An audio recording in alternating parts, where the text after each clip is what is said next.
السلام علیکم۔ یہودی ہمیشہ سے ہی مسلمانوں کی مخالفت کرتے آ رہے ہیں۔ چند مدت پہلے کی بات ہے کہ یہودیوں نے سعودی عرب کے حکمرانوں سے درخواست کی کہ ہم فرعون کی لاش کو خانہ کعبہ میں لا کر ایک تجربہ کرنا چاہتے ہیں۔ سعودیہ کے حکمرانوں نے اللہ تعالیٰ پر یقین رکھتے ہوئے یہودیوں کو تجربہ کرنے کی اجازت دے دی۔ یہودیوں کے دل میں یہ بات چل رہی تھی کہ ہم فرعون کی لاش کو مکہ میں لے کر جائیں گے اور یہ ثابت کر دیں گے کہ وہ فرعون نہیں ہے جس کا ذکر مسلمانوں کی مقدس کتاب میں کیا گیا ہے۔ ناظرین گرامی، 1891 سے پہلے یہ کوئی نہیں جانتا تھا کہ جس فرعون کا ذکر اللہ نے قرآن میں کیا ہے کہ اس کی لاش آخر کہاں ہے، بلکہ بعض غیر مسلم تو قرآن کی ان آیتوں کو جھٹلاتے بھی تھے کہ جن میں اللہ پاک نے یہ ذکر کیا کہ فرعون کی لاش کو نشان عبرت بنانے کے لیے محفوظ کیا جائے گا۔ 1891 تک کسی ایسی لاش کا نام و نشان لوگوں کو نہ پتا تھا۔ فرعون کا قصہ تھا بھی یا نہیں۔ تورات، زبور اور قرآن پاک میں فرعون کا ذکر واضح طور پر ملتا ہے۔ بنی اسرائیل کے لوگوں کو حضرت موسیٰ علیہ السلام نے ایک اللہ تعالیٰ کو ماننے کا حکم دیا تو فرعون اور اس کی قوم حضرت موسیٰ علیہ السلام کو شہید کرنے کے فرض سے اس کا پیچھا کرتی ہوئی ایک سمندر سے گزری۔ تو حضرت موسیٰ علیہ السلام اور اس کے ساتھی جب سمندر سے گزر گئے، جب فرعون اور اس کی قوم سمندر کے درمیان پہنچی تو اللہ تعالیٰ کے حکم سے سمندر کا راستہ ختم ہو گیا، تو فرعون اور اس کی قوم سمندر میں ڈوب کر مر گئی تھی۔ اس قصے کے بارے میں بائبل اور تورات میں فرعون کے ڈوبنے کے بعد کا کوئی ذکر نہیں ملتا، جبکہ قرآن پاک میں اس کا ذکر واضح طور پر پایا جاتا ہے۔ قرآن پاک کی سورہ یونس آیت نمبر 92 میں فرعون کے مرنے کے بعد کچھ اس طرح سے ذکر کیا گیا ہے: بس ہم تیرے بدن کو سمندر سے نکال کر محفوظ کر لیں گے تاکہ تو بعد میں آنے والوں کے لیے عبرت بن جائے۔ آج سے تقریباً 35,000 سال پہلے کی بات ہے کہ فرعون کے ڈوب کر مرنے کے بعد سمندر نے فرعون کی لاش کو اللہ تعالیٰ کے حکم سے باہر کنارے پر پھینک دیا۔ باقی پوری قوم کا کوئی علم نہ ہوا کہ ڈوبنے کے بعد وہ کہاں گئی۔ ایک دفعہ ایسا ہوا کہ ایک مصری شخص وہاں سے گزر رہا تھا کہ اس کی نظر فرعون کی لاش پر پڑی، تو اس نے فرعون کی لاش کو پہچان لیا تھا۔ اس نے فرعون کی لاش کو فرعون کے شاہی محل میں پہنچا دیا۔ درباریوں نے فرعون کی لاش کو مسالہ لگا کر بڑے اچھے اور عمدہ طریقے سے بند کر کے محفوظ کر لیا تھا۔ فرعون کی لاش کو مسالہ لگانے کی ان سے بڑی غلطی یہ ہوئی تھی کہ فرعون تو پہلے ہی سمندر میں ڈوب کر مرا تھا۔ سمندر میں کافی عرصہ رہنے کی وجہ سے اس کی لاش میں سمندر کے نمکیات کی تہ جم گئی تھی۔ مصریوں نے اس تہ کے اوپر ہی نمکیات لگا دیے تھے۔ وقت گزرنے کے ساتھ ساتھ یہ لاش نامعلوم ہوتی گئی۔ اس کے بعد فرعون کا نام صرف کہانیوں اور لوگوں کی زبان پر رہ گیا تھا۔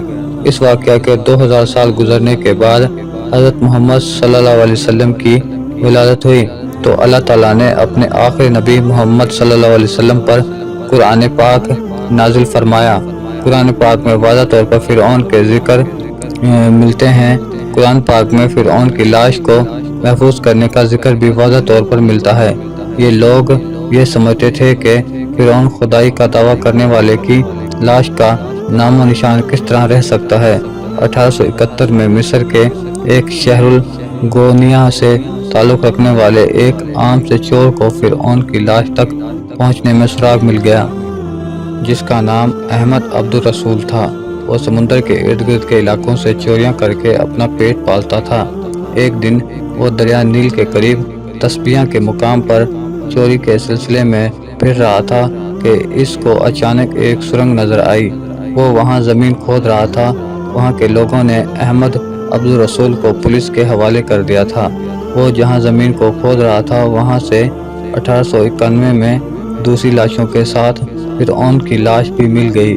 فرعون کے کفن پر فرعون کا نام درج کیا ہوا تھا۔ ان لاشوں کو ماہرین قاہرہ لے گئے۔ ماہرین ان لاشوں پر تجربہ کر رہے تھے کہ ان کو فرعون کی لاش پر سمندر کی نمکیات کی تصدیق ہو گئی۔ ماہرین کے ذہن میں یہ بات آئی کہ یہ وہی فرعون ہے جس کو اللہ تعالیٰ نے سمندر میں غرق کیا تھا۔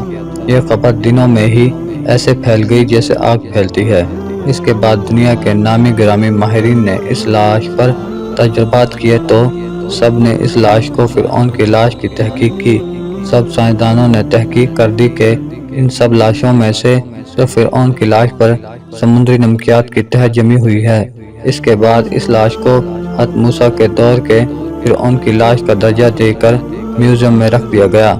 1992 میں جب فرعون کی لاش خراب ہونے لگی، اس وقت کے مصری حکمرانوں نے فرانس کے حکمرانوں سے اپیل کی کہ فرعون کی لاش خراب ہو رہی ہے، اس لاش کو خراب ہونے سے محفوظ کیا جائے۔ اس کی لاش محفوظ کرنے کے ساتھ ساتھ اس کی موت کی وجوہات کے بارے میں تصدیق کی جائے۔ فرانس والوں نے کہا فرعون کی لاش کو فرانس پہنچایا جائے۔ جب فرعون کی لاش کو فرانس پہنچایا گیا، فرعون کی لاش کا استقبال کرنے کے لیے فرانسیسی صدر خود بھی ایئرپورٹ پر آیا ہوا تھا۔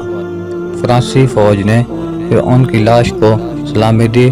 فرعون کی لاش کا استقبال اس طرح کیا گیا جیسے کسی زندہ بادشاہ کا کیا جاتا ہے۔ اس کے بعد فرانسیسی صدر نے فرعون کی لاش کو تجربہ کار سائنسدانوں اور اعلیٰ ڈاکٹروں کے حوالے کر دیا۔ جدید آلات کے ذریعے لاش کا پیچیدگی سے تجربہ کیا گیا تو ماہرین کو معلوم ہوا کہ فرعون کی لاش میں سمندری اثرات اب تک بھی موجود ہیں۔ یہ مرنے والا بھی پانی میں ڈوب کر مرا ہے۔ اس ٹیم کے ہیڈ ڈاکٹر مورس تھے۔ ڈاکٹر مورس کے لیے یہ حیران کن لمحات تھے کہ ایک بادشاہ کی موت وہ بھی پانی میں ڈوب کر کیسے ہو سکتی ہے۔ تو اس ڈاکٹر نے مزید تحقیق کی تو اس کو معلوم ہوا کہ اس فرعون کے بارے مسلمانوں کی کتاب قرآن پاک میں تفصیل کے ساتھ اس کا ذکر کیا گیا ہے۔ اس ڈاکٹر کو علم تھا کہ جس شہر سے یہ لاش ملی ہے وہ اسلامی ملک ہے۔ وہ ڈاکٹر اس لاش کے بارے میں قرآن پاک میں ذکر کو تفصیل کے ساتھ پڑھنے کے لیے مصر کے سائنسدانوں کے پاس پہنچ گیا۔ مصری سائنسدان نے فرانسیسی ڈاکٹر کو قرآن پاک کی سورہ یونس کا ترجمہ سنایا جس میں فرعون کا سارا واقعہ درج تھا، جس میں اللہ تعالیٰ کا ارشاد تھا کہ میں فرعون کی لاش کو بعد میں آنے والوں کے لیے عبرت کا نشان بنا دوں گا۔ یہی وجہ ہے کہ فرعون کی لاش کو ایک میوزیم میں رکھا گیا ہے کہ یہ قیامت تک دوسروں کے لیے عبرت کا نشان بنی رہے۔ جب فرانسیسی ڈاکٹر نے قرآن پاک کی آیات کا ترجمہ سنا تو پکار اٹھا کہ اللہ تعالیٰ ایک ہے، وہی سب کو پالنے والا ہے، وہی سب پر قادر ہے، اللہ تعالیٰ سچا ہے، حضرت محمد صلی اللہ علیہ وسلم سچے ہیں، قرآن پاک سچا ہے۔ فرانسیسی ڈاکٹر نے کلمہ پڑھا اور مسلمان ہو گیا۔ یہودی شروع سے ہی مسلمانوں کی مخالفت کرتے آ رہے ہیں۔ یہی وجہ تھی کہ وہ اس فرعون کی لاش کو بھی یہ ثابت کرنا چاہتے تھے کہ یہ فرعون نہیں ہے، قرآن پاک میں غلط ذکر کیا گیا ہے۔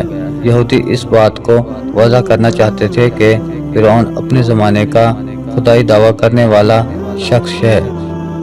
ہم اس کو خانہ کعبہ میں لے کر جاتے ہیں، کیا اللہ تعالیٰ اس کی لاش پر کوئی اثر ڈالتا ہے؟ اس لاش کو خانہ کعبہ میں داخل ہونے دیتا ہے کہ نہیں؟ خیر وہ تو یہ کام نہ کر سکتے تھے، پر یہودیوں کے اسی دعوے کی نفی کے لیے مصری حکومت نے خود سعودی حکومت سے فرعون کی لاش کو حرم شریف میں لے جانے کی اجازت مانگی، جسے کچھ مشروع شرائط سے مان لیا گیا۔ فرعون کی لاش کو ایک جنازے کی صورت میں خانہ کعبہ میں لے جایا گیا۔ انہوں نے جیسے ہی لاش کو خانہ کعبہ میں رکھا تو لاش پر بے شمار چونٹیاں جمع ہو گئیں۔